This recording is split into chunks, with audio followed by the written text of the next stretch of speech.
All righty, ladies and gentlemen, it appears that the situation regarding AI, it appears that the situation regarding Mornier, and it appears that the situation regarding the rampant lies of Hoyoshills has come to a bit of a head.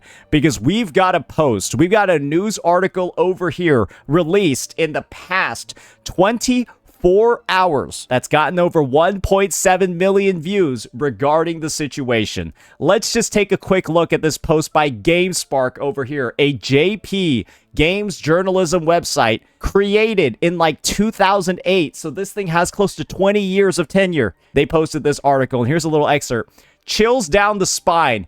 A post regenerates the new character illustration from a game using AI, making it look as though the official version used AI, and shocks run through as it draws criticism. What an absolutely crazy article. Let's go ahead and see what the reaction is on the other side of the ocean. So we've got that article over here, and what you might notice is, goddamn, I'm not able to fucking read any of this shit.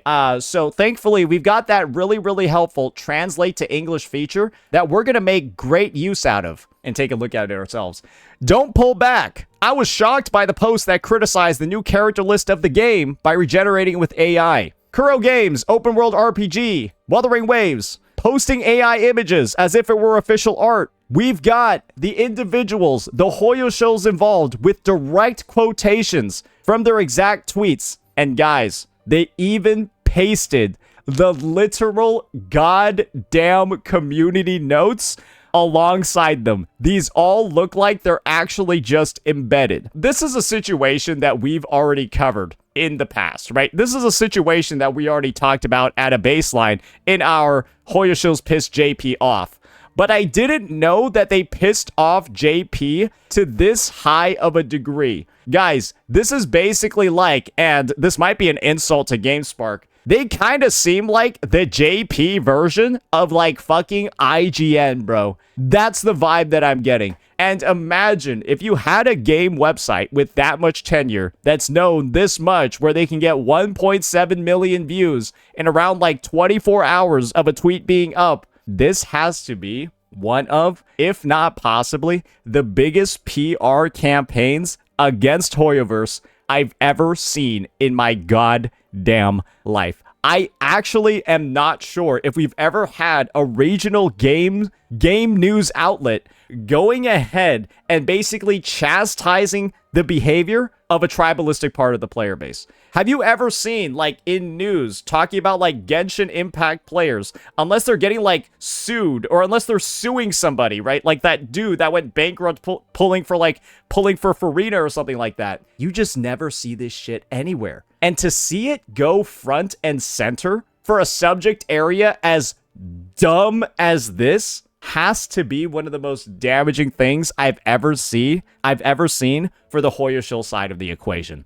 But don't worry, guys. If you thought this was bad, if you thought being pasted front and center and laughed at for your clear attempts to sabotage the game, if being pasted front and center in the JP news space wasn't enough, this is building upon the already awful reputation that the Hoyoshills have been getting overseas already. Because guys, this is only just the third thing that's happened over the past couple of weeks. You had the senpai situation over here, ladies and gentlemen, where you had, once again, Hoyoshills, Genshin fans, Hoyoverse fans, going ahead and drawing crazy implications for the use of the word senpai in the Wuthering Waves 2.8 story in a region based off of Japan, where calling somebody a senpai is basically the same as calling them boss, calling them sir, calling them ma'am. It's basically the same thing, but in a bit more of like a, hierarchical sense of wording. They made a big deal out of that. Then they got community noted, and then people got pissed off at them. Then they proceeded to go ahead and play the game on the lowest settings possible and then lie about how the lowest settings possible are what the game just looks like every single time you play it, misleading an audience and making people think the game looks worse than it actually is. More misinformation and lies after misinformation and lies. And then the third situation is going to be another set of massive misinfo and lies where people are running images through AI and then attempting to pass it off as AI so that even more negative reputation can be drawn to Kuro Games.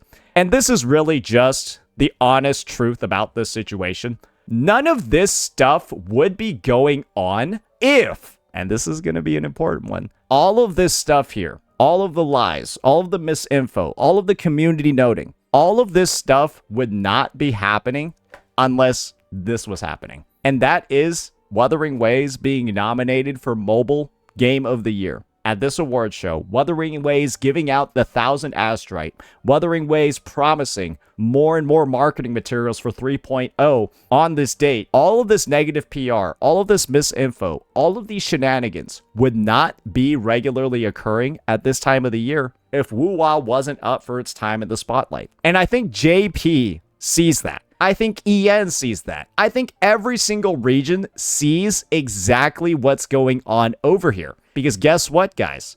JP got really pissed about this fucking situation as well. Because all you need to see over here is the fact that this discussion got into the mainstream. You got people like Chibi Reviews jumping in on it. And then in response to that, guys, you got a goddamn Japanese politician. This guy, I don't really know who he even is. Zenko. He's a goddamn member of like the House of Conciliars. Whatever that means in JP. And he was jumping in on this issue. So think about it this way, guys. Hoyoshills, in their attempts to sabotage and spread lies and misinformation about Wuthering Waves, have not pissed off JP in just this circumstance. They've pissed off JP when it comes to this, and then they've also pissed off JP when it comes to this one. And my take is that JP is probably going to start keeping a very close eye because they've already basically made national gaming news once. I feel like JP is going to keep a close eye on what's going on in overseas communities looking forward into the future. And the end result is going to be perhaps more publications, more widespread shaming of this type of behavior. And I'm going to be real, ladies and gentlemen. When the entire basis of these individuals' arguments is to go ahead and just regularly lie about the game and get repeatedly community noted, all it does is just make one side of the gacha space look incredibly rational, incredibly based in reality, while the other side seems to be living in one of the most absurd fictional universes that could possibly exist on the planet. And I think that the sooner and sooner we get to the recognition of the severe amount of mental illness that regularly gets displayed in Hoyoverse's online communities, the sooner that recognition happens globally, oh dear boy, I feel like the more fun we're going to start having in global as well. Because I think one of the biggest struggles overall of these gacha communities, right? I think one of the biggest struggles is the fact that these individuals, these communities, somehow end up growing. And it has to make you wonder, who are the individuals that are joining these communities? How do they end up joining? And how does this shit posting, this misinfo, how are there more and more participants as time starts going on? And I am beginning to wonder, right? Are these guys just going ahead and having a humiliation fetish? Because I don't think they realize that their actions might actually have some consequences. We got Steamed Bun X over here, who has been stealing my name and bastardizing it, talking about the fact that he actually got doxxed. And is basically now claiming, does playing Wuthering Waves make you more likely to dox people? This is probably what occurred. Somebody saw that you were actively spreading misinformation and straight up lying about the game. And I don't even know who doxed you, but perhaps the fact that you got recognized in national news as somebody that was willfully and has a literal history of, well, just straight up lying on public social media at every single opportunity you can for fun. Let's just look through the resume over here. They're just constantly looking for opportunities to talk about Wuthering Waves or to talk about Wuthering Waves' community. It just goes on and on and on and on. It never stops. It just keeps going. I think these individuals are realizing that there might actually be consequences, or, and this is the big one, Bro's just lying again and pretending that he got doxxed after he got called out on national news. Which one do you actually think it is? I think the realization that just needs to be had, though, is that this is a long time coming. This is a long time coming. And I feel like actions like this, it's been happening in this very sort of like closed off part of like the gacha ecosystem, and so a lot of people didn't pay a lot of these retards any mind at all. But now that they've made the mainstream, I do actually feel like it's going to start stopping relatively soon, because once it starts getting into the mainstream, guys, I do literally wonder if there's going to be the start of potential litigation. Because if Kuro Games has any sort of take regarding this, I do believe that this type of action actually does constitute as something that could be sued. It's just these guys are small fries, right? They're a bunch of 14-year-olds that have access to a phone and an AI script, and then they're proceeding to go ahead, right, and do dumb shit like this. But if dumb shit like this is getting reported in national news, well, guys. Well, guys, I'm just gonna be honest. Maybe the juice is worth the squeeze here for these organizations. I mean, Kuro's willing to go out and sue beta testers for leaking stuff. I wouldn't be too surprised, given that they're, you know, a little bit more litigation friendly compared to some other individuals. I wouldn't be surprised at all if they wanted to start suing individuals that are literally just straight up lying to millions of people on a relatively regular basis. I don't really know. Maybe they don't think it's that big of a deal, but I do feel like this is something that could turn into quite a bit of a deal. So yeah, it appears that actions do have consequences, ladies and gentlemen, and we'll just have to see how future interactions in this space go. Because I think one thing that we can all say for certain, and I think that's one thing we can all say as like a fact, is that if there were less stupid ass posts like this, the space would be better. But stupid ass posts like this is what helps generate discussion, helps generate popularity, does marketing for a game. That happens as well. So maybe any publicity is actually good publicity, and these guys are doing Kuro a bigger favor than they actually thought.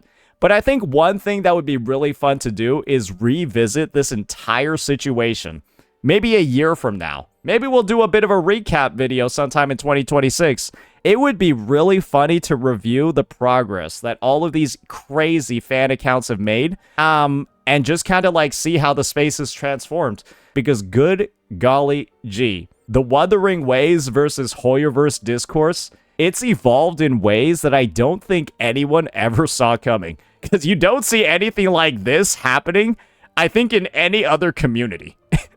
I don't think you do. I think this is the only one where it happens like this. The part that baffles me the most about all of these dynamics is the fact that these guys will just say something that's so easily disprovable. Will say something that's so clearly a complete lie, but then their post will still get millions of views. Their post will still get an insane amount of engagement, and it's being propelled forward and pushed by hundreds of people potentially, or maybe it's bots, but just like an inner like explanation for how the situation keeps occurring, where somebody just straight up spreads full misinformation about the game and then ends up in like in the mainstream algorithm. It's almost absurd that it's happened so many goddamn times. Let me know what you guys thought, ladies and gentlemen. Let me know what you all thought about this situation and how you want to see it transform in the future. And peace out.